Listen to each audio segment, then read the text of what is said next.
Halo sahabat belajar, apakah kalian tahu kita sedang berada di mana? Ya, benar sekali. Kita sedang berada di hutan. Tentunya udara di sini sangat sejuk loh. Apakah kalian tahu bahwa Indonesia memiliki hutan yang sangat luas?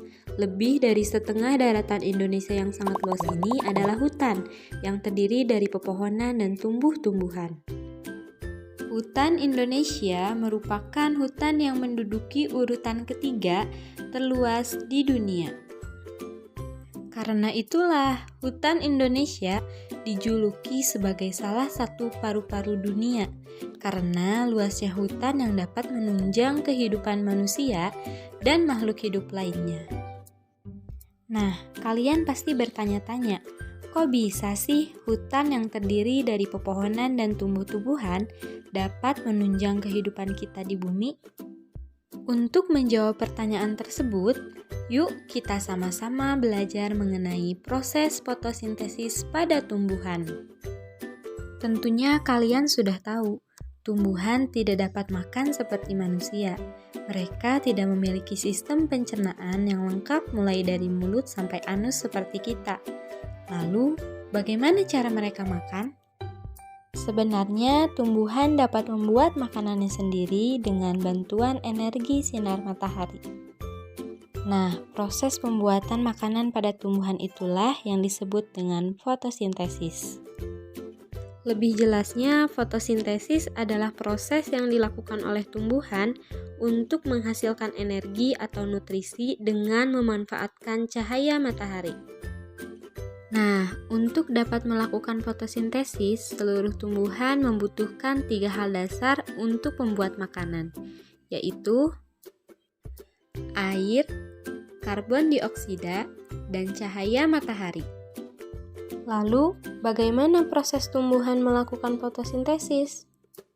Nah, proses fotosintesis ini dimulai dari bagian akar pada tumbuhan yang membantu memperoleh air dari bawah tanah dan mengirimnya ke batang, daun, dan seluruh bagian tumbuhan.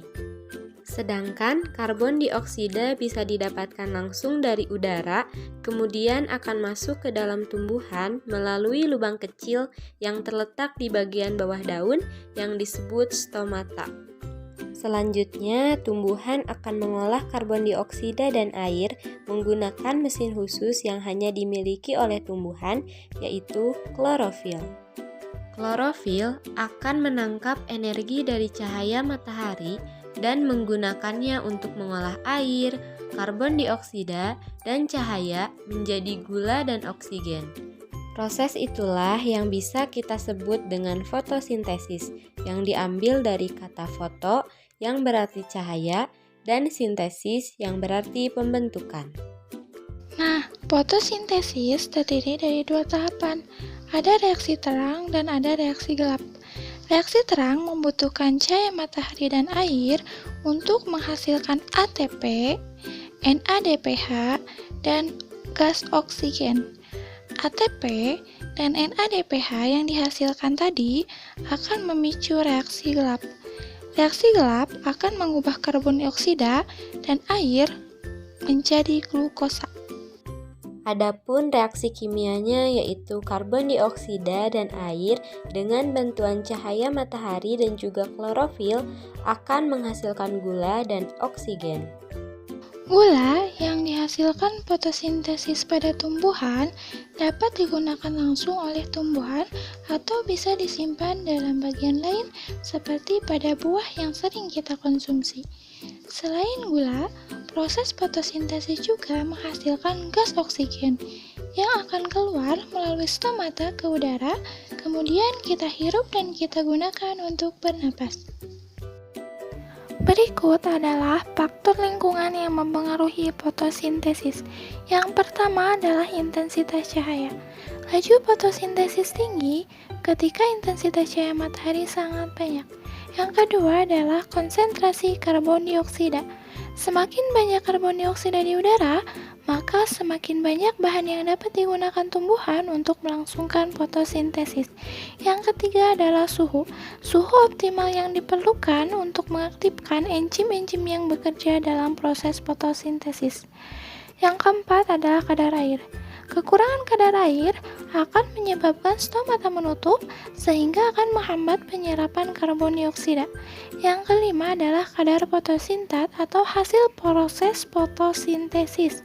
Jika kadar fotosintat berkurang, laju fotosintesis akan naik. Dan yang keenam adalah tahap pertumbuhan. Tumbuhan yang baru tumbuh memerlukan banyak energi daripada tumbuhan dewasa.